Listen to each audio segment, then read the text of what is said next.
Tuelekee Kakamega sasa, ambapo mwanamke mwenye umri wa miaka 75 ameaga dunia baada ya kushambuliwa na wahalifu wasiojulikana katika kijiji cha Itumbu, eneo la Lugari katika kaunti ya Kakamega.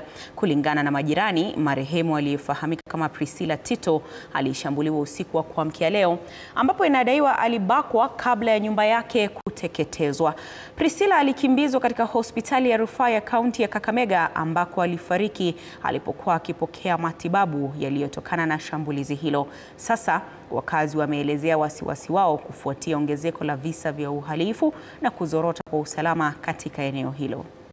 Kufika tukapata mshere Priscilla alikuwa ameungua sana, mpaka ametoa nguo, mwili wote umeungua. Nikafika saa 11 ndiposa watu wa Hope wakakuja na ambulance, wakabeba mshere wakaenda na yeye.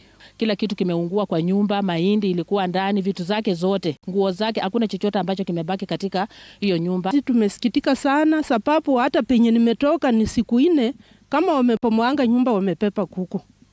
Sasa hapa Itumbu tukilala hatulali. Hata mimi nimetoka hapa kufika nyumbani kwangu napata wamepepa mahindi kwa nyumba.